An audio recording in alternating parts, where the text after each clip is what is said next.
सारे टॉपिक्स इस चैप्टर के लिए इंपॉर्टेंट है। थर्मल प्रॉपर्टीज ऑफ मैटर मुश्किल नहीं है, बहुत इजी चैप्टर है। सबसे मुश्किल चैप्टर जो मुझे लगता है सेकंड टर्म में, वो मुझे अपनी साइड से फ्लूइड्स लगता है, बाकी सारी चीजें इजी लगती है। ट्रिपल पॉइंट भी अभी पढ़ लेंगे बेटा, ठीक है, सारी चीजें पढ़ लेंगे आज की क्लास में। इंपॉर्टेंट टॉपिक्स एक बार फिर से रिपीट कर देती हूँ बेटा। सबसे इंपॉर्टेंट टॉपिक इस चैप्टर का सबसे पहला है thermal expansion, alpha beta gamma. इससे कोई ना कोई क्वेश्चन पक्का एक्सपेक्ट करके चलो ही चलो, वो क्वेश्चन आपका डेफिनेटली पूछा जाता है। इनके बीच में रिलेशनशिप आ सकता है, कोई इसके बीच पे इस पे बेस्ड न्यूमेरिकल भी आ सकता है, कुछ भी पूछ सकते हैं, ठीक है। वो भी हम अभी आज की क्लास में डिस्कस कर लेंगे। एक बार अल्फा बीटा गामा हो गया, उसके बाद लेटेंट हीट का कॉन्सेप्ट इंपॉर्टेंट है। लेटेंट हीट हो गया, स्पेसिफिक हीट हो गया, मोलर स्पेसिफिक हीट हो गया, और specific heat at constant volume, specific heat at constant pressure. ये वाली सारी की सारी चीजें भी आपकी आ सकती हैं, क्योंकि ये तो केटीजी और थर्मो में भी कॉमन है, ठीक है। ये कॉन्सेप्ट हो गया आपका, ट्रिपल पॉइंट का कॉन्सेप्ट हो गया, नॉर्मलस एक्सपेंशन ऑफ वाटर, ये तो छोटी छोटी डेरिवेशंस हो गई, डेफिनेशंस हो गई। उसके बाद रेडिएशन वाला पार्ट भी इंपॉर्टेंट है, जो आपका कंडक्शन, कन्वेक्शन, रेडिएशन, 3 मोड्स है, वो आपका इंपॉर्टेंट वाला पार्ट है कि उस चीज में क्या चल रहा है, ठीक है। रेडिएशन में आपकी डेरिवेशन कुछ खास इंपॉर्टेंट नहीं है, बट हाँ, एब्जॉर्प्टिव पावर का मतलब हो गया, एमिसिविटी का मतलब हो गया, ये 2-3 टर्म्स थोड़ी इंपॉर्टेंट है, ठीक है। तो क्वेश्चन सॉल्व करने शुरू करते हैं, यहीं से आपके मेजर जो डाउट्स हैं वो क्लियर हो जाएंगे। ऑलराइट, तो चलो सबसे पहले शॉर्ट क्वेश्चंस के बारे में बात कर लेते हैं। So this is the first short question, can you guys tell me what the answer to this is. फिर से मेरा क्वेश्चन स्टक हो गया, मैं बोल तो रही हूँ ऐसे केबीसी टाइप में चीजें करती हूँ और मेरी स्क्रीन रुक जाती है। अभी आ जाएगी। ब्लैक बॉडी के ऊपर क्वेश्चन है। ब्लैक बॉडी क्या होती है, एक बार ये याद दिला दो मेरे को तब तक। What is the meaning of black body? Black body क्या होती है बच्चों? ये क्वेश्चन जो पहला क्वेश्चन है, इकरम बच्चा हैंड रेस कर रखा है, लिख दो जो भी लिख रहे हो। ये क्वेश्चन सिंपल क्वेश्चन है, पूछ रहे हैं आपसे कि absorptive power of a black body कितनी होती है। हाँ, रेडिएशन एब्जॉर्ब कर लेती है, उसकी एमिटिविटी भी, एमिसिविटी भी आपकी 1 के बराबर होती है। तो बच्चों ने वैल्यू बता दी है इसकी कि इसका आंसर 1 के बराबर है। सबसे पहले मुझे ये बताओ कि एब्जॉर्प्टिव पावर का मतलब क्या होता है। एब्जॉर्प्टिव पावर की डेफिनेशन भी यहीं से याद कर लो। एब्जॉर्प्टिव पावर, एब्जॉर्प्टिव पावर आप कैसे बताओगे? It is the ratio of कि कितनी जो रेडिएशन है वो बॉडी ने एब्जॉर्ब करी है, ठीक है, कितनी रेडिएशन आपकी बॉडी ने एब्जॉर्ब करी है based on the radiation which was incident on it, ठीक है बेटा। यही फर्स्ट क्वेश्चन करवाया है रेशम बच्चा। तो एब्जॉर्प्टिव पावर क्या होता है? Energy absorbed, energy absorbed in a given time. इसकी वैल्यू, इसका ना डेफिनेशन भी नोट डाउन कर लो, अगर आ गई तो ऐसे सही रहेगा ना। Energy absorbed in a given time divided by energy incident, energy incident, instant लिख रही हूँ, एनर्जी इंसिडेंट मतलब कितनी एनर्जी गिर रही थी उस बॉडी पे जिसमें से उसने एनर्जी एब्जॉर्ब कर ली है, ठीक है। Energy incident in the same time interval, मतलब कितनी एनर्जी आपकी बॉडी पे गिर रही थी उसके कंपैरिजन में कितनी एनर्जी आपकी बॉडी ने एब्जॉर्ब करी है, उसको हम एब्जॉर्प्टिव पावर कहते हैं। कोई नहीं, सही टाइम पे आ गए बेटा, पहला क्वेश्चन ही डिस्कस कर रहे हैं।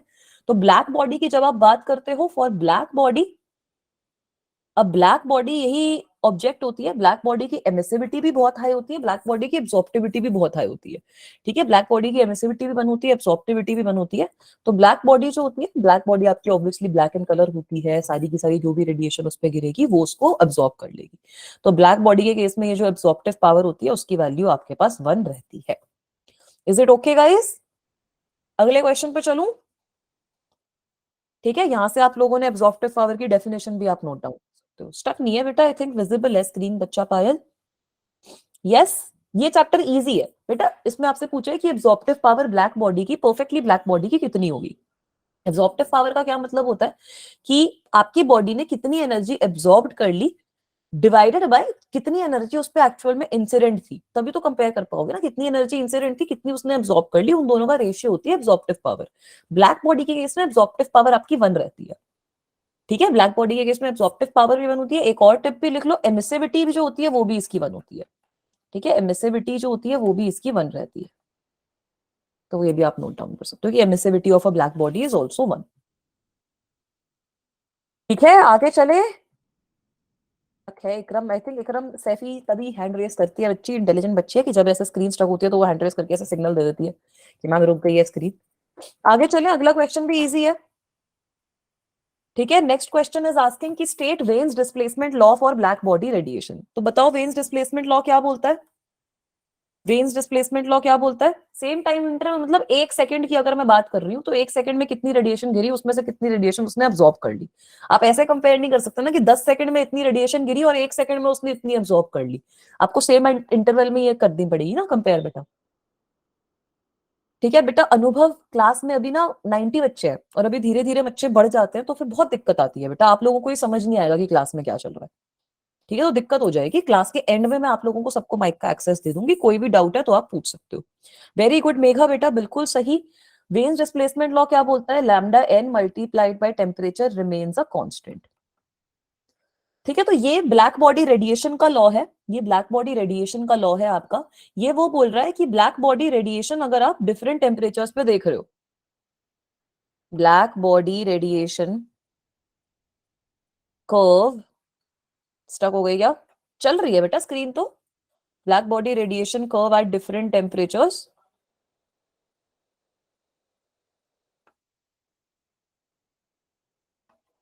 पीक्स एट, विजिबल है screen?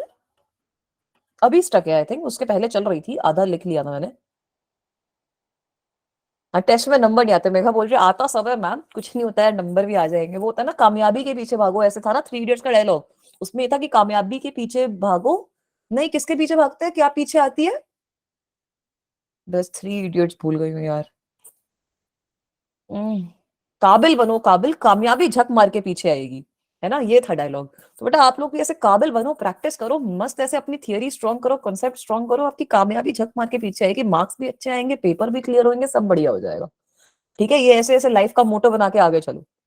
Alright, repeat dialogue, repeat dialogue is, क्या रिपीट डायलॉग था? किसके पीछे भागना है, किसके पीछे नहीं भागना?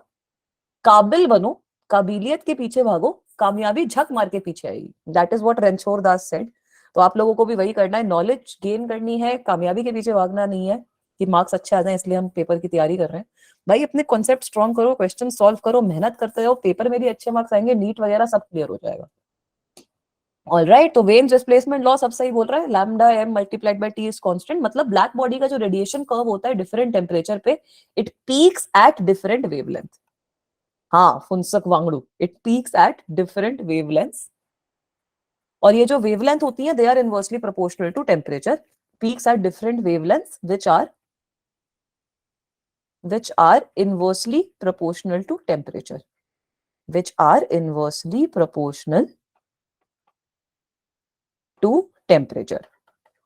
ठीक है, तो इसको नोट डाउन कर लो, ये सिंपल सी बात यही बोल रहा है कि अगर आप ब्लैक बॉडी रेडिएशन का कर्व ड्रॉ कर देते हो, जो मैं अब ड्रॉ कर रही हूं यहाँ पर, ठीक है, ये आपका रेडिएशन का कर्व है, I am drawing this with lambda and intensity. ठीक है, आई के अगेंस्ट इसको ड्रॉ करते हैं। आई थिंक स्टक है। मूवी तो बढ़िया है यार, ये पेपर के बाद चलो रेशम सबसे पहली पिक्चर यही देखना, 3 इडियट्स वाली, अच्छी पिक्चर है, मुझे अच्छी लगी थी। ऑलराइट, तो ये आपका इंटेंसिटी और लैम्डा के बीच में कर्व है। तो अब ये क्या बोल रहा है कि जो भी आपका टेम्परेचर होएगा उसके हिसाब से आपकी लैम्डा की वैल्यू चेंज हो जाएगी। अगर आपका टेम्परेचर ज्यादा होगा तो आपके पास कुछ इस तरीके का कर्व आएगा, आप देख सकते हो कि ये आपकी लैम्डा की वैल्यू है, टेम्परेचर T1 है तो। और अगर मैं टेम्परेचर थोड़ा सा चेंज कर दूं, टेम्परेचर की वैल्यू चेंज कर दी, तो अब मेरी लैम्डा की वैल्यू भी चेंज हो जाएगी।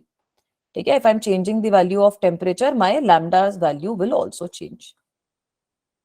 Is this okay guys? ठीक है, यहाँ पर T2 is less than T1 and you can see that lambda 1 is, lambda 2 is greater than lambda 1। ठीक है, ये तो सिंपल है कर्व। ये कर्व अगर पेपर में आएगा तो इसको आइडेंटिफाई भी कर लो कि बेटा वेन्स डिस्प्लेसमेंट लॉ सिंपल चीज बोलती है कि ब्लैक बॉडी रेडिएशन जो हो रही है ना, उसमें जो आपकी मैक्सिमम वेवलेंथ आपकी रेडिएशन शो कर रही है, that depends on the temperature. तो जो ये मैक्सिमम वेवलेंथ है वो इनवर्सली प्रोपोर्शनल रहती है टेम्परेचर के। तो यहाँ पर मैंने ग्राफ प्लॉट किया, आप देख सकते हो कि टी की वैल्यू बड़ी है, अगर टी की वैल्यू यहाँ पे T2 की वैल्यू छोटी है, T1 की वैल्यू अगर बड़ी है, तो लैम्डा 1 की वैल्यू आप देख सकते हो छोटी है, लैम्डा 2 की वैल्यू बड़ी है। क्लियर है समीर बेटा? ठीक है, ये होते हैं थियोरेटिकल क्वेश्चंस, तभी मैं बोलती हूँ कि थियोरेटिकल क्वेश्चंस भी आ जाते हैं। ठीक है, चलो ये वाली मूवी मैं अपनी विश लिस्ट में डाल दूंगी, आपका फिजिक्स का पेपर के बाद ये पिक्चर मैं देखूंगी, क्योंकि फिजिक्स के बाद मैं फ्री हो जाऊंगी। चलो अब आ जाओ अगले क्वेश्चन पे, ये आपका एक्सपेंशन वाला क्वेश्चन है, अच्छा क्वेश्चन है। अब आपके पास एक मेटल डिस्क है, ऐसे सीडी देखी है ना सब लोगों ने, सीडी के टाइप में है, ये आपके पास मेटल डिस्क है जिसके बीच में एक होल है। You are having a metal disc. ठीक है, तो आपसे पूछा है अगर आप इस मेटल डिस्क को हीट करोगे तो क्या होगा, what will happen to the size of hole when you are heating this metal disc. So what will happen guys, दिखा रही हूँ बेटा रेशम, देख लो एक बार लास्ट स्लाइड। नोट्स मिल जाएंगे बच्चों, फ्लूइड्स के अंदर बहुत सारे क्वेश्चंस हैं, तो वो क्वेश्चंस भी मैं आपको सारे सेंड कर दूंगी। ठीक है, थियोरेटिकल क्वेश्चंस हैं मोस्टली, तो आप लोगों के जो मेरे ऑलरेडी एग्जिस्टिंग नोट्स हैं उसी से क्लियर हो जाएंगे। ठीक है, तो अब अगला क्वेश्चन पे आ जाओ। एक्सपैंड कर जाएगी, एक्सपैंड कर जाएगी। ठीक है, तो सही बोल रहे हो, एक्सपैंड ही करेगी भाई। अगर आप किसी भी बॉडी को हीट कर रहे हो, when you are heating a body, when a body is heated, उसकी डायमेंशन सारी बढ़ जाती हैं। When a body its is heated, its length, length बढ़ जाती है, ब्रेथ बढ़ जाती है, एरिया बढ़ जाता है, सरफेस एरिया बढ़ जाएगा, वॉल्यूम बढ़ जाएगी, एवरीथिंग इंक्रीजेस। ठीक है, तो यहां पर भी यही होगा। तो अगर आप अपनी ये डिस्क को हीट कर रहे हो, अगर आप अपनी ये डिस्क को हीट कर रहे हो, ये जो आपकी मेटल डिस्क है, if you are heating that, then you will see that on heating the disc, the area of the disc expands, on heating the disc it expands and diameter of the hole increases। ठीक है, मैं इसको theory भी लिख देती हूँ ताकि आप लोग भी ऐसी चीज लिख पाओ। And diameter of the hole increases. ठीक है, मेरी जैसे सुंदर सुंदर राइटिंग लिख के आना पेपर में, तो बढ़िया मार्क्स भी मिलेंगे, अच्छे से आपको कॉन्फिडेंस भी आएगा, सब बढ़िया होगा। ठीक है, स्टक हो गई है आई थिंक। ऑलराइट, अगर आप हीट कर रहे हो डिस्क को, तो डिस्क का भी साइज बढ़ जाएगा भाई, और जो डायमीटर है होल का वो भी बढ़ जाएगा। रिपीट कर दूं बेटा, अगर आपके पास एक मेटल डिस्क है जिसके अंदर होल है, अगर आप इसको हीट कर रहे हो तो इसका साइज बढ़ जाएगा। थर्मल एक्सपेंशन यही तो होती है ना। ठीक है, तो ये ऐसा इसीलिए हो रहा है क्योंकि आपने किसी डिस्क को हीट किया है, तो इसका जो साइज है वो इंक्रीज हो जाए, तो होल का डायमीटर भी बढ़ जाएगा। ठीक है, तो size of the hole will increase. तो इसका भी काफी सारी इसकी एप्लीकेशंस भी रहती हैं। एप्लीकेशंस के क्वेश्चंस अगर पूछे तो टेलीफोन वायर्स जैसे होती हैं, उनके बीच में गैप होता है ताकि वो अगर एक्सपैंड करें, कॉन्ट्रैक्ट करें, तो वो आपका टेक केयर हो पाए। अगर आप पेंडुलम क्लॉक की बात करते हो, ठीक है, पेंडुलम क्लॉक की अगर आप बात करते हो, तो उसका भी टाइम पीरियड चेंज हो जाता है क्योंकि लेंथ चेंज हो जाती है, सर्दियों में और गर्मियों में उसका टाइम पीरियड अलग अलग रहता है। ब्रिजेस वगैरह की बात करते हो, तो आप देखते हो कि जो स्टील ग्राइंडर्स होते हैं उनके भी एंड्स ना फिक्स्ड नहीं होते, तो इसीलिए होता है ताकि वो एक्सपैंड या कॉन्ट्रैक्ट करें तो ब्रिज ऐसे डूबे ना। और अपने वो रेलवे वाली एग्जांपल तो आपने देखी रखी है। ठीक है, जो रेलवे पट्टी होती है उसके अंदर भी थोड़ा सा गैप रहता है ताकि एक्सपैंड हो या कॉन्ट्रैक्ट हो तो वो गैप भरे और आपको दिक्कत ना हो। ठीक है, सही बोल रहे हो। ऐसे डॉक्टर्स, मेरे को समझ नहीं आता कि वाई इज दिस स्टिग्मा, मतलब आप लोग अगर डॉक्टर बन जाओगे तो आप लोगों की राइटिंग बेकार होगी। तो ये मुझे भेजना, जब आप लोग डॉक्टर बन जाओ तो मुझे ऐसे प्रूफ भेजना कि मैम अब ये मेरी राइटिंग है, तो मैं देखूंगी कि हाँ भाई सही में बेकार हो जाती है या फिर नहीं होती। ठीक है चलो अगले क्वेश्चन पे चलते हैं। अभी से ही राइटिंग बेकार है, ये बच्चे बोल रहे हैं कि मैम हम डॉक्टर ही तब बनेंगे जब राइटिंग बेकार होगी, वरना डॉक्टर ही नहीं बनेंगे। तो ये क्वेश्चन पे आओ, ये क्वेश्चन पे आओ कि क्या हो रहा है। बेटा ग्रेविटी की वजह से थर्मल एक्सपेंशन थोड़ी होती है। अच्छा, उन्हें बहुत लिखना पड़ता है इसीलिए नहीं नहीं ठीक है। चलो आओ अब इस क्वेश्चन पे आओ, बताओ क्या सही होगा। कौन सा थर्मोमीटर ज्यादा सेंसिटिव है, मर्क्यूरी या गैस। मर्क्यूरी थर्मोमीटर ज्यादा सेंसिटिव है या फिर गैस। अच्छा बुआ जी डॉक्टर तब बताया मर्क्यूरी ज्यादा सेंसिटिव है, बाकी बच्चे ये बताओ। सबसे पहले आपका जो गैस थर्मोमीटर है ना वो ज्यादा सेंसिटिव होता है। Gas thermometer is more sensitive.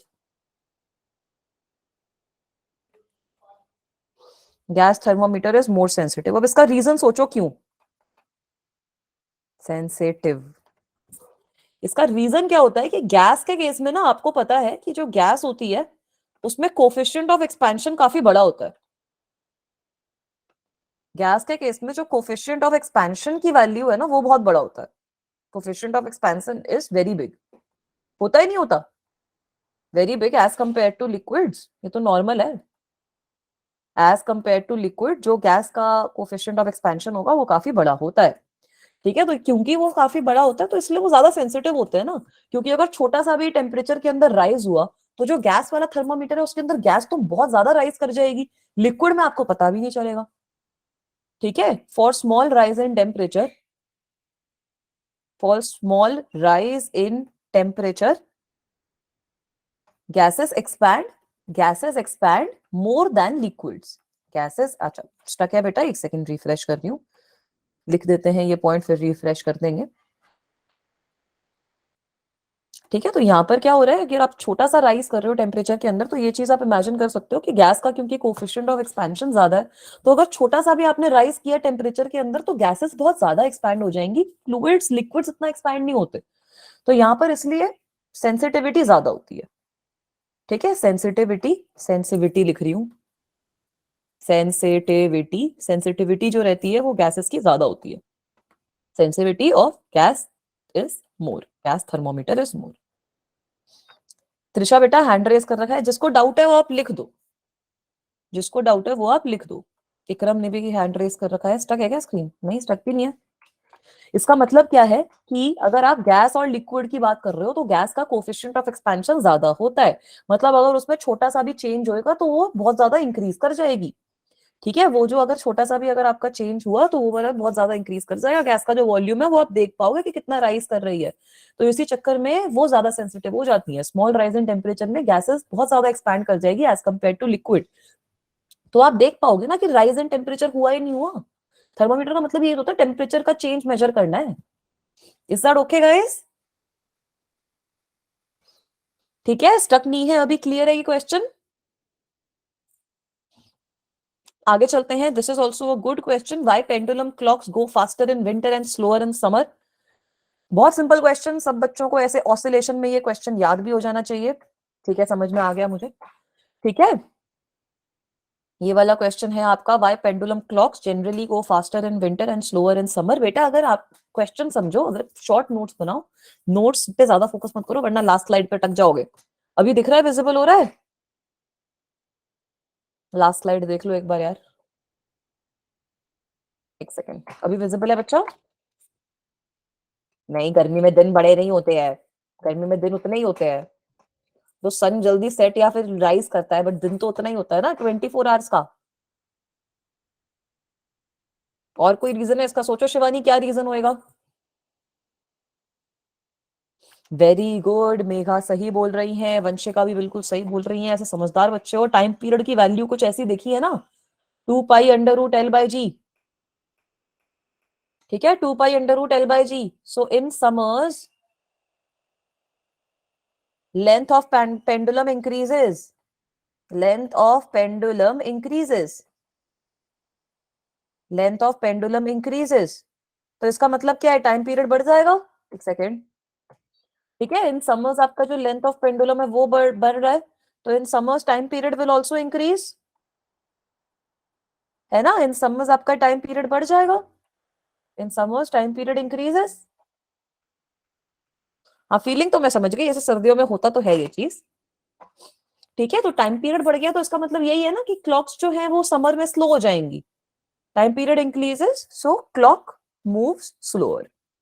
Time period बढ़ गया तो क्लॉक स्लोअर चल रही है ना, एक ऑसिलेशन को वो कम ज्यादा टाइम में कंप्लीट कर रही है। क्लियर है बेटा? ये वाला क्वेश्चन देख लो एक बार, थोड़ा स्टक हो गया था बीच में। ये आपका टाइम पीरियड फॉर पेंडुलम का एक्सप्रेशन होता है। ये तो एसएचएम में भी इतनी बार पढ़ लिया है ना, ऑसिलेशन चैप्टर जब पढ़ रहे थे मैम, इतनी 50 बार पढ़ चुके हैं। थर्मल एक्सपेंशन की वजह से लेंथ इंक्रीज हो जाएगा, क्योंकि आपकी टेम्परेचर इंक्रीज हुआ है तो लेंथ इज इंक्रीजिंग, बिल्कुल सही बोल रहे हो। हाँ, गर्मियों में टेम्परेचर ज्यादा होता है। पहले शंभू का स्टेटमेंट पढ़ो कि गर्मियों में टेम्परेचर ज्यादा होता है, फिर मेघा का पढ़ो तो थर्मल एक्सपेंशन की वजह से लेंथ इंक्रीज हो जाता है। ठीक है, और उसके बाद यहाँ पे टाइम पीरियड जो है वो आपका कम हो जाएगा, ज्यादा हो जाएगा। क्लियर है? हाँ, तो समर की बात तो चल रही है, समर में आपका लेंथ जो है वो बढ़ गई, तो लेंथ बढ़ने से टाइम पीरियड बढ़ गया ना, तो क्लॉक आपकी धीरे चलने लग गई। ठीक है दीपक? हाँ, चर्च वाली पेंडुलम बड़ी सी होती है ना, मस्त। गर्मियां आने वाली हैं फिर से, मुझे गर्मियां पसंद नहीं है। आप लोगों को पसंद है या नहीं मुझे नहीं पता, but I personally prefer winters, और विंटर्स बहुत छोटे टाइम के लिए आती है यहाँ पर, है ना। स्कूल में जाते हो इतनी ऐसी तैसी हो जाती है। ठीक है, बहुत पसंद है पूजा को यार, ऐसे बच्चे भी हैं कि इनको गर्मियां पसंद है। ऐसे आइसक्रीम याद आती होगी ना तुम्हें गर्मियों में, कि आइसक्रीम खाएंगे मैम, ऐसे मस्त मस्त चीजें खाएंगे मैम। ठीक है, अच्छा विंटर पसंद है। ठीक है, अब बताओ इसका आंसर क्या होगा। कौन से 3 मेथड होते हैं? 3 मेथड कौन से होते हैं? 3 मेथड्स, कंडक्शन, कन्वेक्शन और मैम रेडिएशन होता है आखिरी। बिल्कुल सही। कन्वेक्शन, कंडक्शन और रेडिएशन। तो इसमें से कौन से मेथड के अंदर ग्रेविटी जो है रोल प्ले नहीं करती? कंडक्शन में नहीं करती, नो रोल ऑफ ग्रेविटी, क्योंकि भाई यहाँ पे आपके मॉलिक्यूल्स का मास वगैरह कुछ मैटर ही नहीं कर रहा ना, यहाँ पे तो आपकी ट्रांसफर हो रही है, मॉलिक्यूल्स थोड़ी ट्रांसफर हो रहे हैं। और रेडिएशन में नहीं करता, no role of gravity. Convection में करता है, क्योंकि कन्वेक्शन में वो होता है ना कि आपके मॉलिक्यूल्स राइज कर रहे हैं या फिर मॉलिक्यूल्स जो हैवियर है वो फॉल कर रहे हैं, तो वो आपका ग्रेविटी पे डिपेंड करता है। कंडक्शन और रेडिएशन में आपका जो हीट ट्रांसफर है वो ग्रेविटी में डिपेंड नहीं करता। ठीक है, अब इसका भी ये वाला क्वेश्चन भी आपका डायरेक्टली हो जाएगा कि तीन मोड्स कौन कौन से हैं। ये अभी हमने देखा है, रेडिएशन, कन्वेक्शन आपका ग्रेविटी पे डिपेंड करता है बेटा, बिल्कुल सही। ये आपका हो जाएगा रेडिएशन, कन्वेक्शन और कंडक्शन। अगर इसको याद रखना है ना तो एक बढ़िया सा एग्जांपल देती हूँ, उससे आपको याद रहेगा।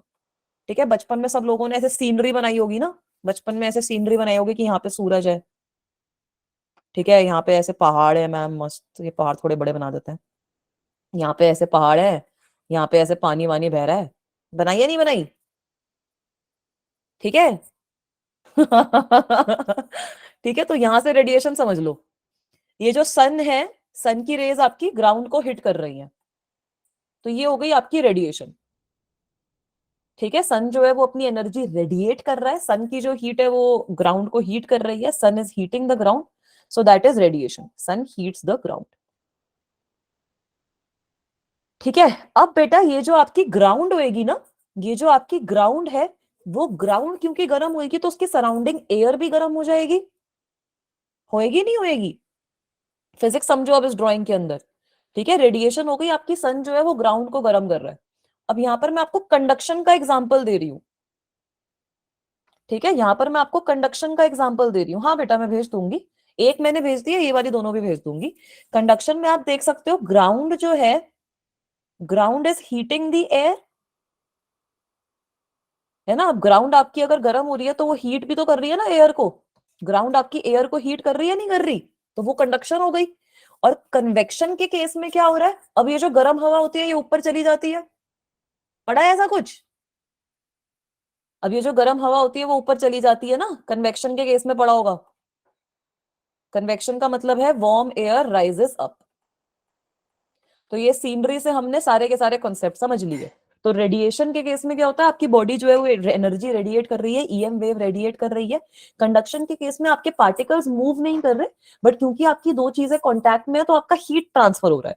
कन्वेक्शन के केस में आपका एक्चुअल ट्रांसफर ऑफ मैटर हो रहा है। ठीक है, आपका जो मैटर है वो मूव कर रहा है, एयर आपकी मूव कर रही है, या फिर अगर पानी बॉईल करता है तो पानी के जो हॉट मॉलिक्यूल्स होते हैं वो ऊपर चले जाते हैं, कोल्ड नीचे रह जाते हैं, और यही प्रोसेस होती रहती है। हाँ, बचपन से फिजिक्स पढ़े हो तुम लोग। ठीक है, समझ में आई बेटा। रेडिएशन का मतलब क्या होता है कि अगर आपकी कोई भी ऑब्जेक्ट है, उसका कुछ टेम्परेचर है जिसकी वजह से वो कुछ रेडिएट कर रही है ईएम वेव के तरीके से, तो उसको हम रेडिएशन कहते हैं। जैसे सन की जो रेडिएशन हमारे पास पहुंचती हैं, तो वो इसलिए पहुंचती है क्योंकि सन अपनी रेज को रेडिएट कर रहा है। ठीक है, ईएम वेव के फॉर्म में कर रहा है, लाइट आपकी ईएम वेव होती है। कंडक्शन में ग्राउंड आपकी एयर को गर्म कर देगी, बट मॉलिक्यूल्स यहाँ पे मूव नहीं कर रहे, खाली हीट आपकी ट्रांसफर होती है। कन्वेक्शन के केस में आपके एक्चुअल मॉलिक्यूल्स का ट्रांसफर हो रहा है, इसकी वजह से आपका जो भी चीज है वो हीट हो जाती है। क्लियर है ये तीनों मोड? अब इनको भूलोगे भी नहीं आप लोग, इसको भूलोगे भी नहीं। ठीक है, वेरी गुड, आगे चलते हैं, भेज दूंगी बेटा, दोनों भेज दूंगी। ठीक है। हाँ बस पता नहीं था फिजिक्स है। अब आ जाओ इस क्वेश्चन पे। तो ये सर्दियां भी गई हैं तो ऑब्जर्व किया होगा कि हाँ, रेडिएशन को मीडियम की जरूरत नहीं थी, बिल्कुल सही बोल रहे हो रेशम बेटा। रेडिएशन आपकी देखो ना, वो वैक्यूम में ट्रेवल करके आती रही है, सन की radiation.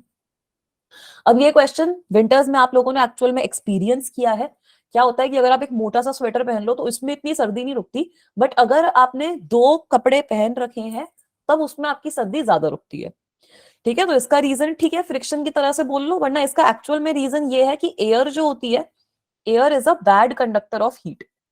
Do you guys know this that air is a bad conductor of heat? ठीक है, एयर आपका बैड कंडक्टर होता है हीट का। तो जब आप दो लेयर पहनते हो, टू लेयर्स ऑफ क्लोथ जब पहन रहे हो, टू लेयर्स ऑफ क्लोथ्स जब आप पहनते हो, उनके बीच में कुछ एयर ट्रैप हो जाती है, trap air in the middle. Can you guys imagine that कि दो अगर लेयर्स हैं मेरे पास कपड़ों की, तो उनके जो बीच की लेयर है उसके बीच में मेरी एयर जो है वो ट्रैप हो जाएगी। है ना, heat will get trapped between two layer, और क्योंकि एयर बैड कंडक्टर है हीट की, तो that is why it won't let that air out. ठीक है, हीट, अब जो एयर है वो मेरी बैड कंडक्टर है हीट की, तो एयर की वजह से मेरी जो बॉडी की वार्मथ है वो अंदर ही रहेगी। ठीक है, हाँ, एक रजाई दो रजाई का भी एग्जांपल ले सकते हो बेटा। ठीक है, तो अगर आप इसकी बात करते हो तो यहाँ पर अब जो लेयर्स हैं वो एक तरीके से थर्मल इंसुलेटर की तरह एक्ट करेगी। Is that okay? So this prevents heat of the body from going out. अच्छा, विजिबल नहीं है, एक सेकेंड बेटा, अभी विजिबल है बच्चों? तो अगर आपके पास दो लेयर्स हैं, रजाई की है, कंबल की है, किसी भी चीज की है, तो it will prevent heat of the body from going out, क्योंकि आपकी एयर जो है वो दोनों के बीच में ट्रैप हो जाएगी। Is this okay guys? ये चीज क्लियर है सबको? स्टक है क्या? अभी तो विजिबल है ना बेटा? यस, अगले क्वेश्चन पे चलते हैं। छोटे छोटे क्वेश्चन है, जल्दी जल्दी करवा रही हूँ, कोई दिक्कत की बात नहीं है। तो इस क्वेश्चन पे आ जाओ, ये भी सिंपल है। At what temperature does a body stop radiating? अच्छा, अगला क्वेश्चन विजिबल नहीं है, एक सेकेंड, अभी विजिबल है बेटा? कौन से टेम्परेचर पे आपकी जो बॉडी है वो रेडिएशन स्टॉप कर देगी? बेटा अल्फा बैचेस अभी नहीं बनेंगे, वो 12th क्लास के लिए बनेंगे। ठीक है, तो वो बाद में बनेंगे, अभी तो आप लोग पेपर वगैरह दो, आराम से चिल करो, तो बाद में बनेंगे वो वाले। अभी हम ये छोटे छोटे क्वेश्चन है, ये थियोरेटिकल है, बाद में जब लंबे क्वेश्चन आएंगे तो न्यूमेरिकल वाले भी आएंगे। बेटा यही तो मैजिक है, तभी तो मैं टीचर हूं ना। जब आप लोग भी ऐसे बड़े हो जाओगे मेरी एज तक, तब सब बढ़िया हो जाएगा। मैं अपने टाइम पे जब स्टूडेंट थी तो मेरी एसएसटी बहुत बुरी थी, मेरे से रट्टा नहीं मारा जाता था तो ठीक है।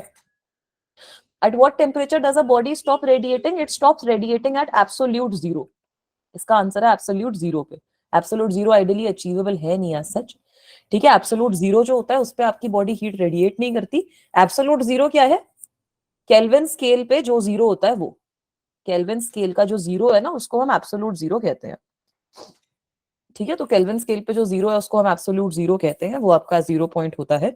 तो यहाँ पर आपके जो पार्टिकल्स होते हैं, अगर कोई बॉडी ऐसे जीरो पॉइंट पे पहुंच जाए, एक सेकेंड, तो जो आपके पार्टिकल्स होते हैं वो मिनिमम मोशन में होते हैं। पार्टिकल्स हैव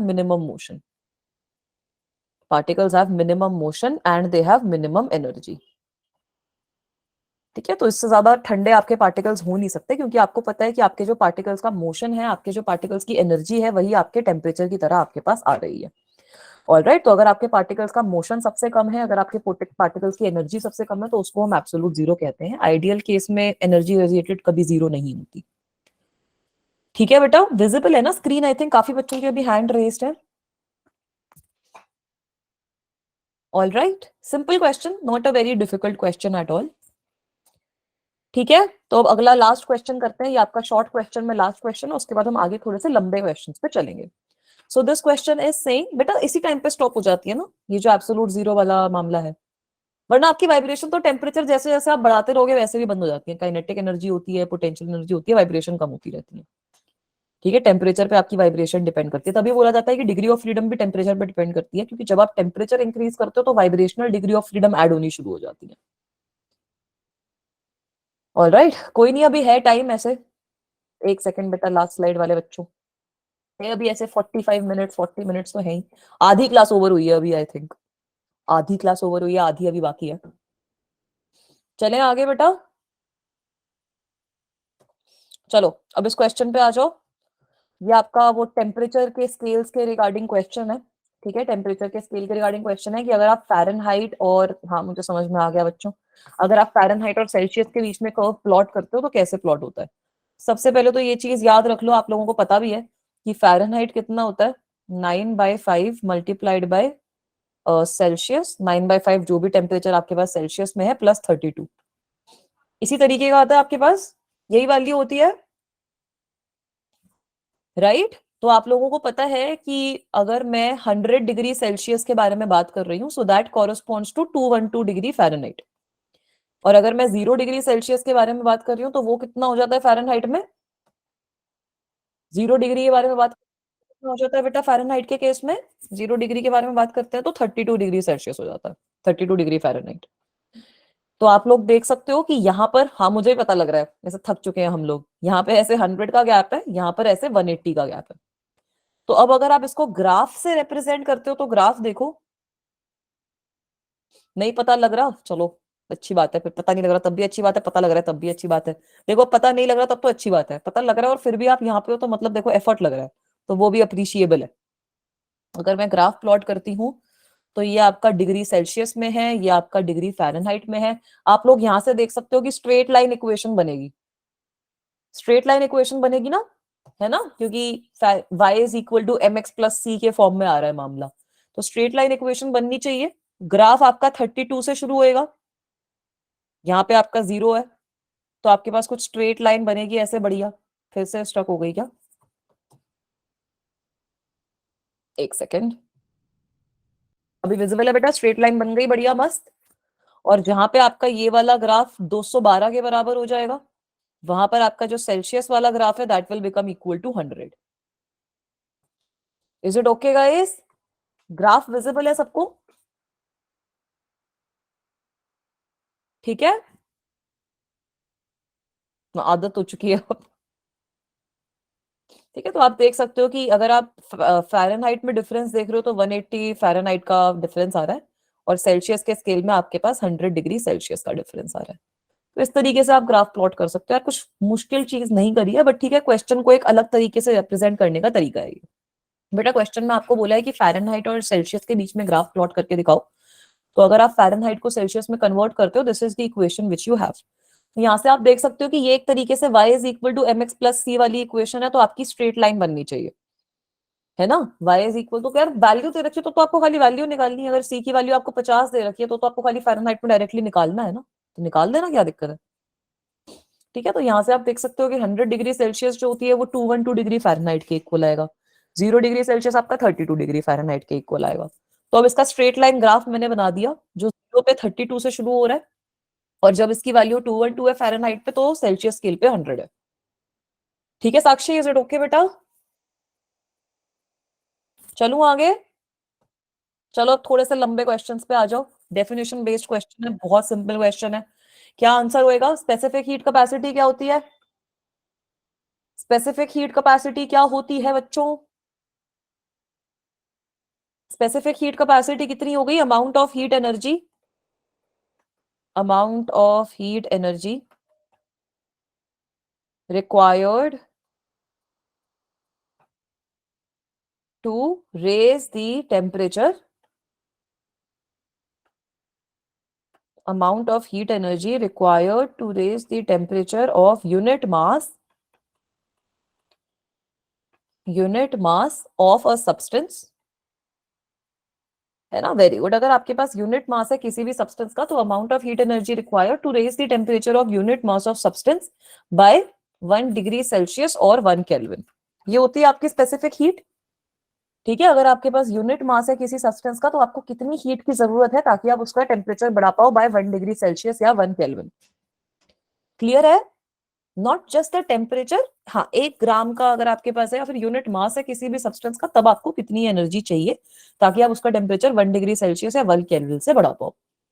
अब बात कर लो molar specific heat at constant pressure की, molar specific heat capacity at constant pressure. तो मोलर स्पेसिफिक हीट क्या होता है, सबसे पहले एक सेकंड कर रही हूँ बेटा, मोलर स्पेसिफिक हीट क्या होता है, अमाउंट ऑफ हीट आपको जितनी चाहिए ताकि आप किसी भी सब्सटेंस का 1 मोल का टेम्परेचर 1 डिग्री से बढ़ा पाओ। अगर यही प्रोसेस आप कांस्टेंट प्रेशर पे कर रहे हो तो वो मोलर स्पेसिफिक हीट हो जाएगी, सीपी, बिल्कुल सही। ठीक है, तो सीपी हो जाती है आपकी amount of heat required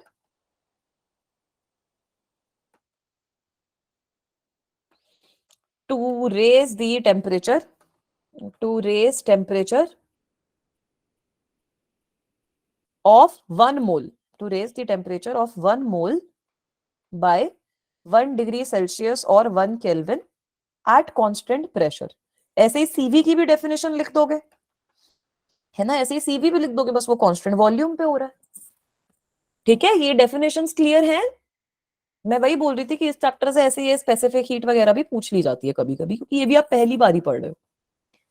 alright बेटा, ये ग्राफ वाला क्वेश्चन जो है वो बहुत सिंपल है शिवानी, खाली मैंने एक स्ट्रेट लाइन कर्व प्लॉट किया है, फ़ारेनहाइट और सेल्सियस के बीच में आप देख सकते हो स्ट्रेट लाइन का रिलेशन है, Fahrenheit is equal to some constant multiplied by Celsius plus 32, तो स्ट्रेट लाइन कर्व आ गया आपके पास सिंपल, 0 पे वैल्यू 32 है, 100 डिग्री सेल्सियस पे जो कर्व है उसकी वैल्यू 212 है, बस यही किया है। ठीक है, तो ये स्पेसिफिक हीट कैपेसिटी भी आ गई भाई, ये भी सिंपल है। अगला चले, नेक्स्ट क्वेश्चन। क्या समझ नहीं आ रहा बेटा इसमें? सिंपल स्ट्रेट लाइन कर्व बना है बच्चा, स्ट्रेट लाइन कर्व बना है।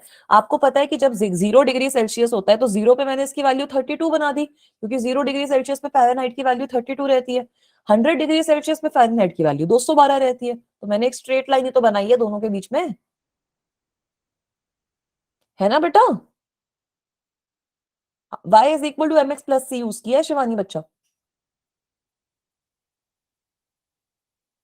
ठीक है, तो चलो अगले क्वेश्चन पे चलते हैं। This is also theoretical question, एक बच्चे को ट्रिपल पॉइंट का डाउट था।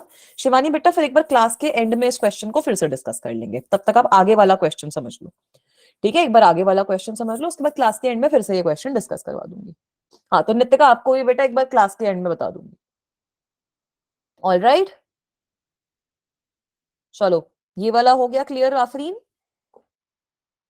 Yes, very good. अब मेरी स्क्रीन रुक गई है लेकिन, हाँ आ जाओ अगले क्वेश्चन पे। अब सबसे पहला क्वेश्चन आपसे क्या पूछा है, अगर किसी बॉडी की हीट कैपेसिटी इनफाइनाइट हो तो उसका मतलब क्या है? तो सबसे पहले आप हीट कैपेसिटी को डिफाइन कैसे करते हो? हीट कैपेसिटी, अगर मैं स्पेसिफिक हीट कैपेसिटी किससे रिप्रेजेंट करूं, एस से रिप्रेजेंट कर रही हूँ, तो हीट कैपेसिटी आपकी कैसे लिखते हैं हम? D Q upon D t, है ना? हीट कैपेसिटी आपकी del Q upon del t होती है ना, चलो डेल रख देते हैं यहाँ पर। हीट कैपेसिटी आपकी del Q upon del T है। So if it is given that S is infinite, इसका मतलब है delta T should be equal to 0, है ना? अगर किसी की हीट कैपेसिटी इनफाइनाइट है मतलब जो चेंज इन टेम्परेचर है वो 0 होना चाहिए। टेम्परेचर 0 नहीं, चेंज इन टेम्परेचर 0 होना चाहिए। मतलब आप इसके अंदर कितनी भी हीट ऐड कर सकते हो, no change in temperature, no change in temperature, no change in temperature is there irrespective of the amount of heat, irrespective of amount of heat added or subtracted। आप कितनी भी हीट ऐड या subtract कर रहे हो, आपका change in temperature नहीं हो रहा। ठीक है, इसी को तो आइसोथर्मल प्रोसेस कहते हैं ना। आइसोथर्मल प्रोसेस में यही तो होता है, चेंज इन टेम्परेचर नहीं होता, स्पेसिफिक हीट कैपेसिटी इनफाइनाइट होती है। अगर कोई आपसे पूछे ये कौन सी प्रोसेस है, तो आप बोल देना आइसोथर्मल प्रोसेस है मैम, क्या दिक्कत है? अभी तो बोल रही थर्मोडायनामिक्स और ये चैप्टर लिंक्ड है। ठीक है, लास्ट में मैंने लिख दिया है सब्ट्रैक्टेड। ठीक है, कितनी भी हीट आपने ऐड या सब्ट्रैक्ट करी, टेम्परेचर आपका चेंज नहीं होगा। अब आ जाओ बी वाले पे। ट्रिपल पॉइंट ऑफ वाटर क्या होता है, किसी को याद है? ट्रिपल पॉइंट ऑफ वाटर, तो ट्रिपल पॉइंट एक तरीके से आपका वो टेम्परेचर है। Triple point is that temperature, is that temperature and pressure condition, is that temperature and pressure, नहीं, जहां पे आपका तीनों की तीनों स्टेट एग्जिस्ट कर रही है, eight which all three phases, आपका गैस भी होता है, लिक्विड भी होता है, सॉलिड भी होता है। ठीक है, तीनों के तीनों जो फेज होती है वो एग्जिस्ट करती है, को एग्जिस्ट, दे आर को एग्जिस्टिंग इन थर्मल इक्विलिब्रियम। को एग्जिस्ट करती हैं वो तीनों के तीनों फेज आपकी इसमें प्रेजेंट होती हैं। All of the states are present in this particular at this particular temperature and pressure. Triple point is that temperature and pressure at which all these three phases coexist in thermal equilibrium, coexist in thermal equilibrium. ठीक है, तो इसी को use किया जाता है actual में kelvin को डिफाइन करने के लिए। आइस क्यूब में देख सकते हो, इसी को यूज किया जाता है केल्विन को डिफाइन करने के लिए। ठीक है, तो वाटर की जब आप बात करते हो तो उसकी वैल्यू हो जाती है 273 प्लस 16 केल्विन, या फिर सब बच्चों ने बिल्कुल सही बोला 0.01 डिग्री सेल्सियस, या फिर 32.018 डिग्री फ़ारेनहाइट। तो ये तीनों के तीनों वैल्यूज आपकी ट्रिपल पॉइंट की होती है। क्लियर है बेटा? हाँ बिल्कुल सही बोल रहे हो मेघा बच्चा, सब्लिमेशन, वेपराइजेशन और फ्यूजन का कर्व जो होता है वो ओवरलैप कर जाता है। ए पॉइंट तो सबसे सिंपल है बेटा। इनफाइनाइट हीट कैपेसिटी का क्या मतलब है? हीट कैपेसिटी क्या होती है, कितनी हीट चाहिए पर यूनिट टेम्परेचर, तो डेल्टा क्यू अपॉन डेल्टी होती है ना मेघा। तो अगर आपको हीट कैपेसिटी इनफाइनाइट गिवन है मतलब डेल्टा टी 0 होना चाहिए, चेंज इन टेम्परेचर 0 होना चाहिए। तो नो चेंज इन टेम्परेचर का तो यही मतलब हो गया ना कि अगर आप कितनी भी हीट इस सिस्टम में ऐड या सब्ट्रैक्ट कर रहे हो, आपका टेम्परेचर फिर भी चेंज नहीं होगा, तो आपकी आइसोथर्मल स्टेट रहेगी। क्लियर है बेटा?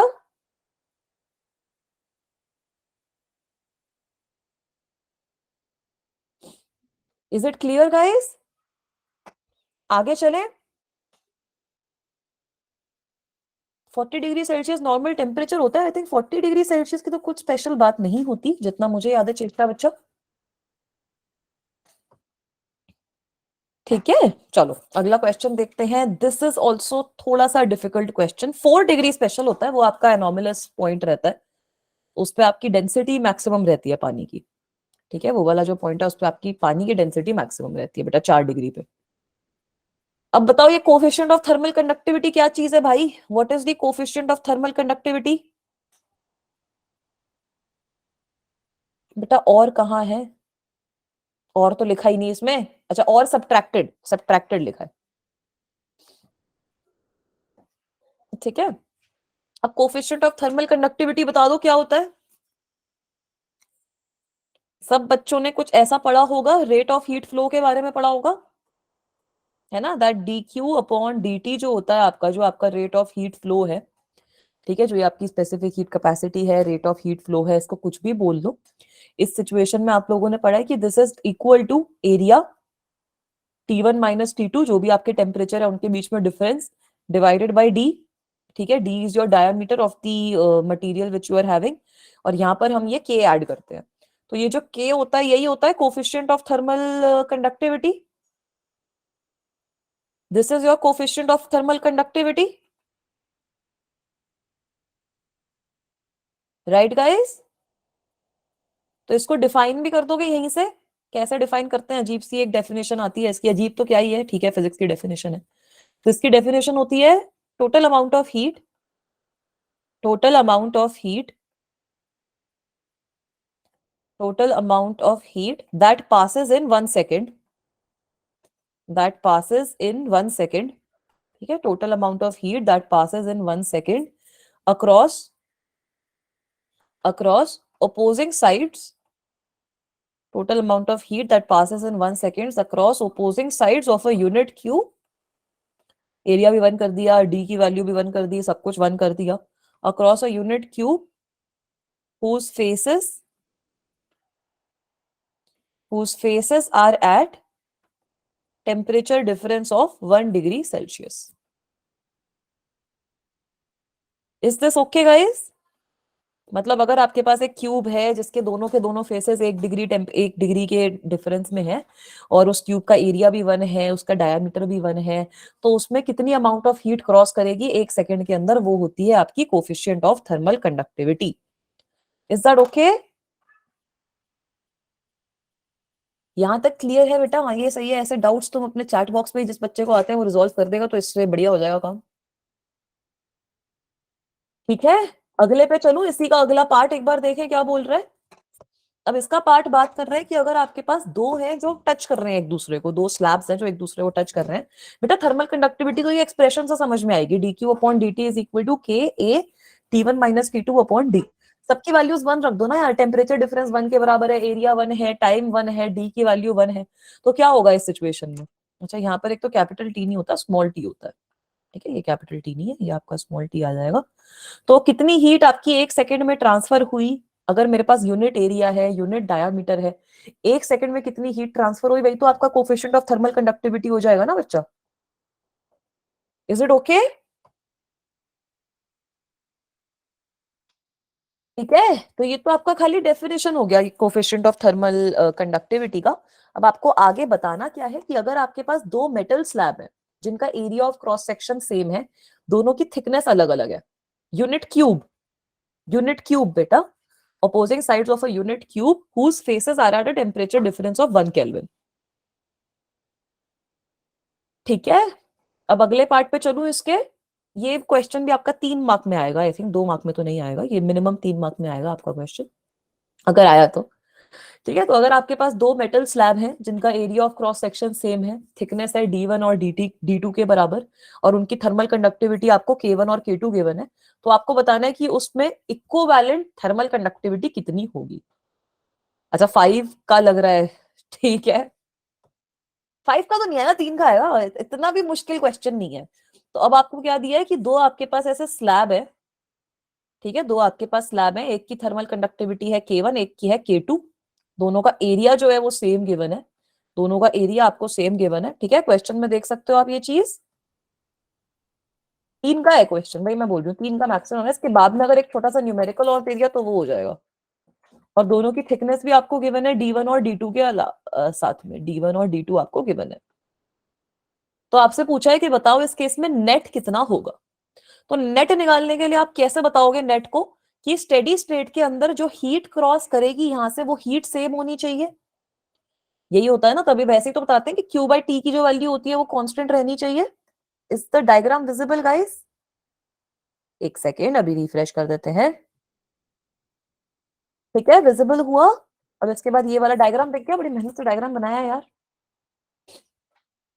ठीक है, अब इसका एक्सप्रेशन कैसे निकालोगे? अगर आप स्टेडी स्टेट की बात कर रहे हो तो यूनिट टाइम के अंदर जो हीट ट्रेवल कर रही है रॉड में वो आपकी कांस्टेंट रहनी चाहिए, मतलब Q बाई टी की जो वैल्यू है वो कांस्टेंट होनी चाहिए। तो Q बाई टी की वैल्यू कितनी है? K1। Q बाई टी की वैल्यू कितनी है? K1A मल्टीप्लाइड बाय, अगर मैं यहां पर लिख रही हूँ कि टेम्परेचर है मेरा, ये जो कॉमन वॉल है, टेम्परेचर भी तो हमें चाहिए, let me say that the temperature of this common wall is equal to T। ठीक है, ये जो कॉमन वॉल है इसका टेम्परेचर T के बराबर है, जो ये पहली वाली वॉल है इसका टेम्परेचर T1 के बराबर है, और जो ये फाइनल वाली वॉल है इसका टेम्परेचर T2 के बराबर है। ठीक है, अभी विजिबल है सब बच्चों को? तीनों का टेम्परेचर मैंने T1 T और T2 ले लिया, तो अब यहाँ पर कितनी हीट निकल रही है मैं वो निकाल सकती हूँ। पहली रॉड में कितनी आ रही है? K1 multiplied by A multiplied by temperature difference T1 minus T divided by D1, right. और दूसरे वाले में कितना आ जाएगा?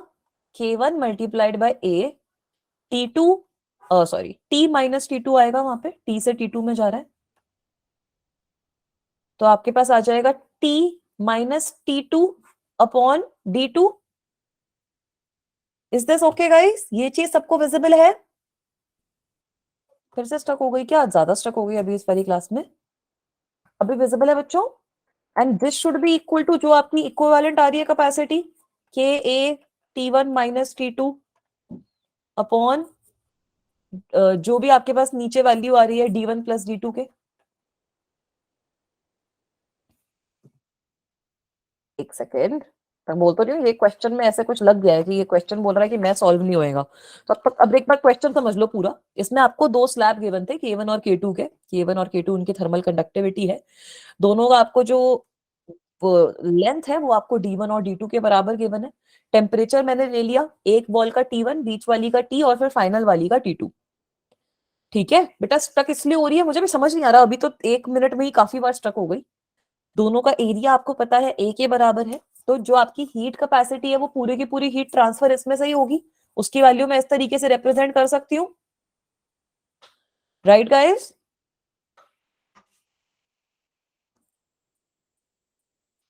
ठीक है, इज दिस ओके? स्टक नहीं हुई बेटा, अभी मैंने इतना ही लिख रखा है, ठीक है, इतना ही लिखा हुआ है।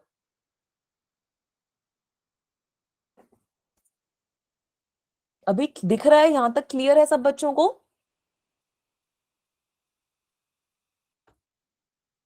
यस मैम, ठीक है, तो जब आप इसको सॉल्व करते हो थोड़ा सा इसको सॉल्व करना पड़ेगा अपन लोगों को, ठीक है, we will have to start solving this.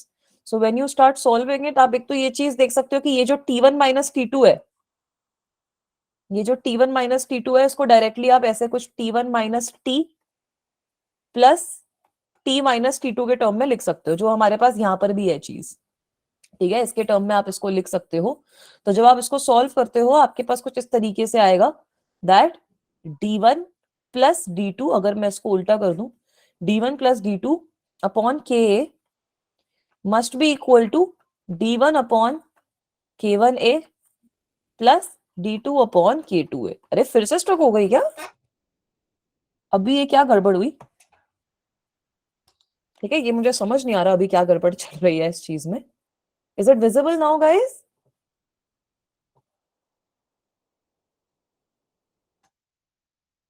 All right, is it visible now?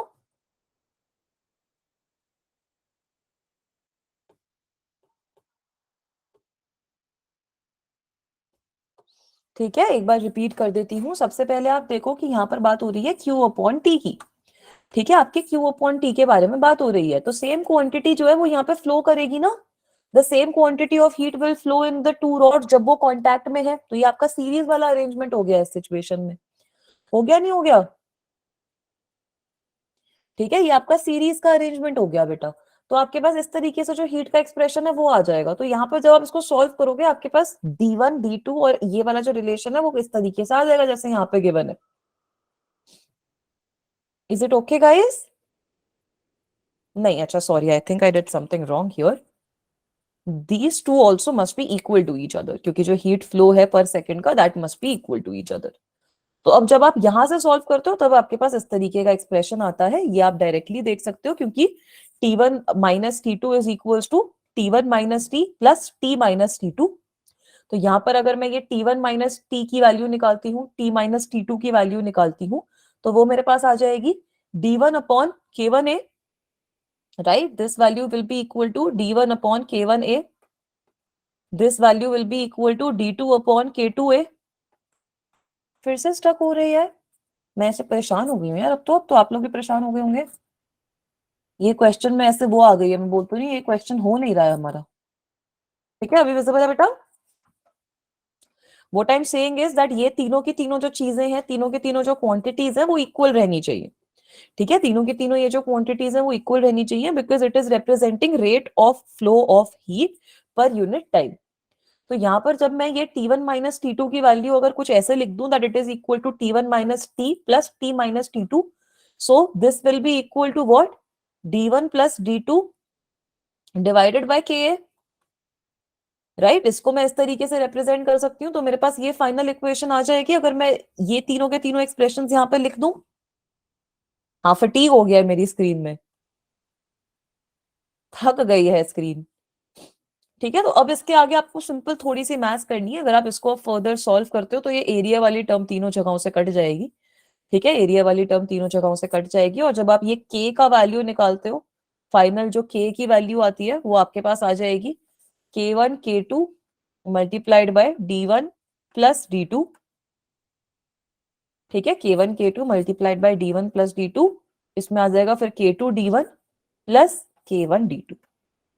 Alright, this is what you will obtain. Is it okay guys? ठीक है, एक बार फिर से बता देती हूँ, जो आपका रेट ऑफ फ्लो है Q बाई टी की वैल्यू है that should be the same. तो Q बाई टी की वैल्यू कितनी होती है? यहां से यहां तक कितना हो जाएगा आपका rate of flow? K1 into A T1 minus T upon D1। यहां से यहां तक कितना हो जाएगा? K2 इंटू ए T minus T2 upon D2। और जो नेट आपका फ्लो रहेगा that will be Ka T1 minus T2 upon D1 plus D2। तो यहाँ पर अब मैंने थोड़ी सी मैथ्स करी है, ये जो T1 माइनस T2 वाली टर्म है इसको मैंने लिख दिया equal to T1 minus T plus T minus T2। तो इन सारी टर्म्स को मैं कुछ इस तरीके से रिप्रेजेंट कर सकती हूँ, मल्टीप्लाइड बाय सम कांस्टेंट। ठीक है, इन सारी टर्म्स को मैं इस तरीके से रिप्रेजेंट कर सकती हूँ, तो वो मैंने मैथ्स में यहाँ पर लिखा। और T1 minus T2 plus T minus T, so I can write it as T1 minus T plus T minus T2। वही किया ना मैंने यहाँ पर बेटा? ठीक है, हाँ ये क्वेश्चन थोड़ा सा हार्ड है बच्चों। Is it okay guys? नहीं, ये 5 मार्क का तो नहीं है, 3 मार्क का ही आएगा, अगर आया तो। नहीं आया समझ में, एक बार इसको फिर से लिखते हैं, फिर नहीं आया समझ में तो। ठीक है, let me try to solve it again. ठीक है, चलो फिर से सॉल्व कर लेते हैं, कोई दिक्कत की बात नहीं है। समझ में आना चाहिए ना क्वेश्चन, समझ नहीं आएगा तो क्या फायदा है? अगर यही क्वेश्चन आ गया तो बोलोगे मैम यही आ गया, करवाया आपने ढंग से नहीं। ये आपके दोनों एरियाज हो गए। ठीक है, दोनों का आपको लेंथ गिवन है, इसका D1 के बराबर है, इसका आपको D2 के बराबर गिवन है। ऑल राइट, अब मैं क्या बोल रही हूँ कि ये जो राइट हैंड साइड है, let the temperature be T2, let the temperature of this side be T1, let the temperature of this side be equal to, let the temperature of this be T1, let the temperature of this side be equal to T। यहां तक तो clear है? फिर से stuck हो गई क्या? एक सेकेंड, अभी विजिबल है बेटा?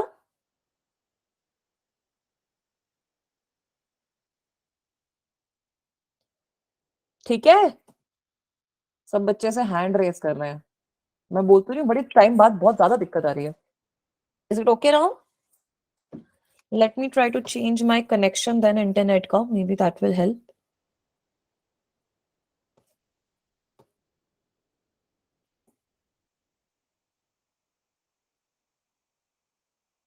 हाँ मैं वही बोल रही हूँ, ये क्वेश्चन समझ नहीं आ रहा, ऊपर से स्क्रीन स्टक हो रही है। ठीक है, अब यहां से बेटा क्यू बाई टी की जो वैल्यू है आप वो निकाल सकते हो। ठीक है, क्यू बाई टी आपकी हीट करंट आ जाएगी। यहां से यहां तक कितना हो जाएगा, K1A multiplied by T1 minus T upon D1। ठीक है, फिर से नहीं आ रही भाई, फिर से नहीं आ रही, आज तो दिक्कत हो गई। ये क्वेश्चन पक्का आएगा एग्जाम में, मेरे को भी वही लग रहा है। ठीक है, और ये दूसरे वाले स्लैब में कितनी हो जाएगी, K2A T minus T2 upon D1। Is this okay guys? Is this okay? और ये जो है, अगर मैं इसको एक नेट स्लैब से रिप्लेस कर रही हूं, ये वाली जो वैल्यू है it should also be equal to K A multiplied by T1 minus T2 divided by D1 plus D2। सबसे पहले मुझे ये बताओ, ये चीज क्लियर है सब बच्चों को? Is this thing okay guys? Net stop हो गया, मेरा भी नेट ही स्टॉप हो गया मुझे लग रहा है। मैं बोल तो रही हूँ मेरी स्क्रीन ऐसे बिल्कुल परेशान हो चुकी है। मतलब बच्चों का पेशेंस ज्यादा है, मेरी स्क्रीन की ऐसी तैसी हो रखी है। हाँ, वहां पे D2 आएगा। राइट, एकदम से मैं बोल रही हूँ बड़ी ज्यादा दिक्कत शुरू हो गई यार। ठीक है, तो अब मैंने यहां से क्या किया है, ये सारा Q बाई टी के बराबर है, so I am writing that this is equal to some constant C। ठीक है, this all these three terms they are equal to some constant C। ठीक है, that is what I have done here. अब यहां से मैं ये सारे के सारे जो टेम्परेचर है इनकी वैल्यू निकाल सकती हूँ।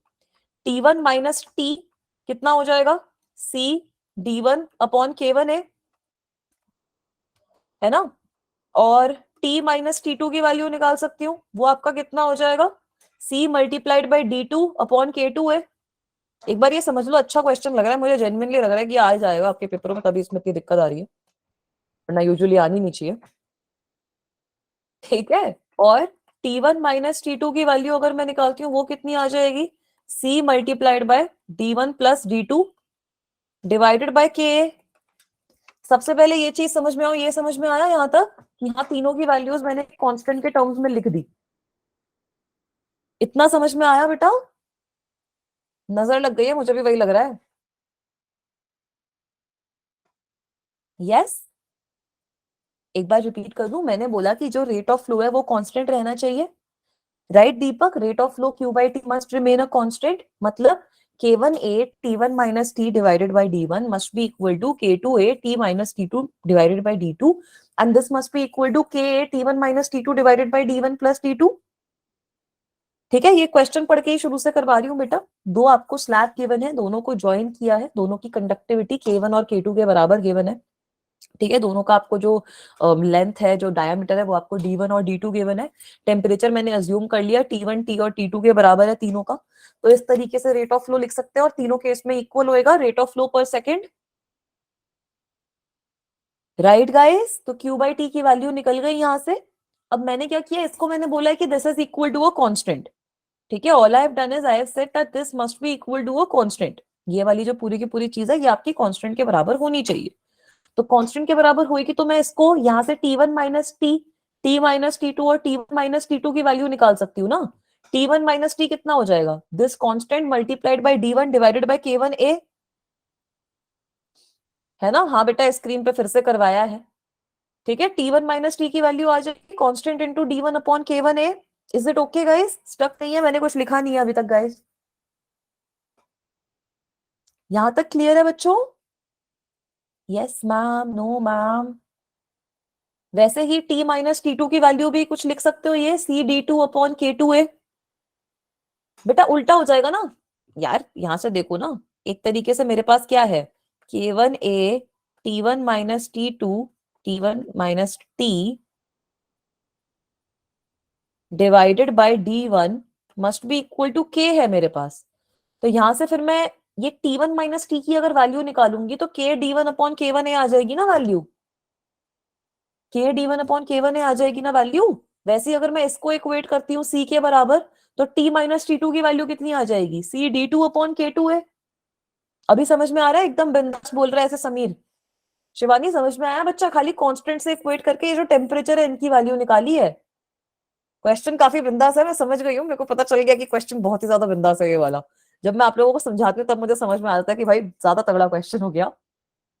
अब मैं होप कर रही हूँ कि ऐसा क्वेश्चन आ ही जाए। तो अब मैंने क्या बोला है कि ये जो T1 माइनस T2 है, इसको आप इन दोनों को अगर ऐड करोगे तब भी तो यही आएगा ना, T और T कट जाएगा, बचेगा क्या, T1 minus T2। This is equal to T1 minus T plus T minus T2। So now I can write this equation. नहीं समझ में आया, समझ में आया नहीं समझ में आया यहां तक। बस T1 minus T, T minus T2 और T1 माइनस T2 जो टेम्परेचर्स है ना उनकी वैल्यू निकाली है। ठीक है बेटा, ये वाला क्वेश्चन और कर लेते हैं, इसके बाद फिर देख लेंगे, अगर एक और क्वेश्चन करना होगा तो करेंगे, वरना फिर देखेंगे क्या करना है, कम क्वेश्चन हुए हैं इस चैप्टर के तो। ठीक है, नहीं समझ में आ रहा बच्चों को, अच्छा रिपीट नहीं करना। तो अब इसके बाद जब आप इन दोनों को ऐड कर दोगे तो ये आपके पास पिछली वाली टर्म बन जाएगी, सी वाली टर्म कैंसल आउट हो जाएगी, डायरेक्टली आंसर आ जाएगा जो फाइनल आपके पास इक्विवेलेंट थर्मल कंडक्टिविटी है उसका। ठीक है, यहां से आप देख सकते हो कि जब आप इन सबको ऐड कर दोगे तो सी वाला जो पार्ट है वो कट गया आपका, और फाइनल आपके पास जो थर्मल कंडक्टिविटी है उसका एक्सप्रेशन आ गया। अच्छा, इसको कल देखोगे, आप कल ज्यादा पढ़ा देना, कल फिर ये चैप्टर नहीं आएगा ना फिर से, असल में दिक्कत वो है। एक और क्वेश्चन कर ले, एक और क्वेश्चन कर ले बच्चों। नहीं भाई, बस एक क्वेश्चन कर लेते हैं, उसके बाद ऐसे क्लास खत्म पक्का। ये अच्छा क्वेश्चन है, न्यूमेरिकल क्वेश्चन है, आप लोगों ने पहले भी कर रखा है, मेरा भी कर दिया भाई। एक तो क्वेश्चन मुश्किल, ऊपर से साले पूरा पूरा स्क्रीन तब से अटके जा रहा है, सारा का सारा स्क्रीन मेरा। हाँ मैं भी वही सोच रही हूँ, मैं तो बस मैं बोल रही हूँ कि मैंने मेहनत कर दी है, क्वेश्चन ना भी आए तब भी चलेगा। ठीक है, क्योंकि ये क्वेश्चन थोड़ा मुश्किल है बच्चों के लिए।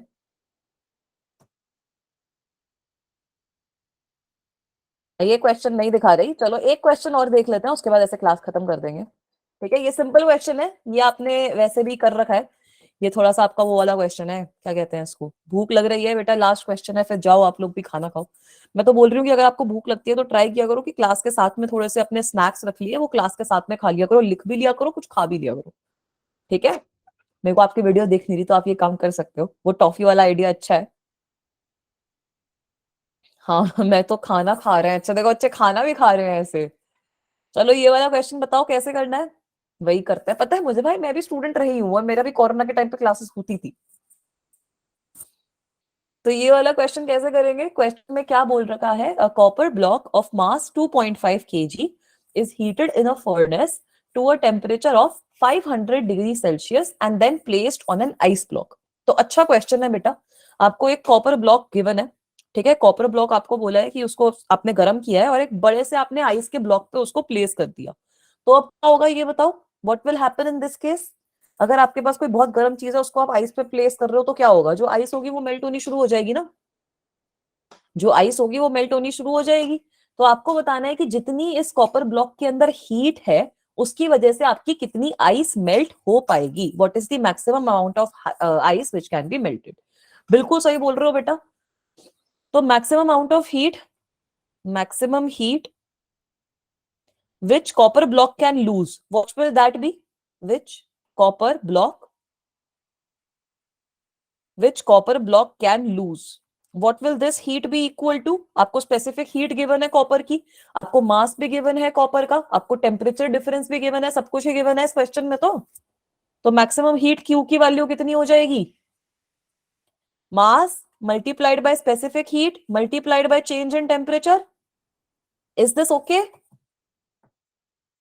स्क्रीन तो स्टक नहीं है ना, ये चीज ठीक है। मैं स्कूल की नहीं थी बेटा, मैं तब बीएड की थी स्टूडेंट, तो तब मेरी क्लासेस चलती थी ऐसे ऑनलाइन क्लासेस जैसे आप लोगों की हो रही है। मैं भी ऐसे बेड पे लेट के कभी क्लास ले रही हूँ, कभी कुछ कर रहे हैं, कभी कुछ कर रहे हैं, मजे आते थे उसमें भी। तो मास आपको गिवन है 2.5, तो मतलब 2500 हो गया ना ग्राम के अंदर। स्पेसिफिक हीट आपको गिवन है 0.39। और टेम्परेचर डिफरेंस आपका कितना हो जाएगा, 500 से आपको आइस वाले टेम्परेचर पे पहुंचाना है, तो मल्टीप्लाइड बाय 500। तो यहां से आपके पास हीट जो लूज हुई है वो आ जाएगी। ठीक है, ये बैक बेंचर फर्स्ट बेंचर अब बाद में बात करना, लास्ट क्वेश्चन है उस पर फोकस करो, उसके बाद जो बातें करनी है कर लेंगे 2-4 मिनट। ये क्वेश्चन समझ में आया कि मैक्सिमम हीट कॉपर ब्लॉक कितनी लूज करेगी, हीट की वैल्यू कितनी हो जाएगी, mass multiplied by specific heat multiplied by change in temperature. ठीक है, और आइस के केस में कितनी हीट गेन कर सकती है,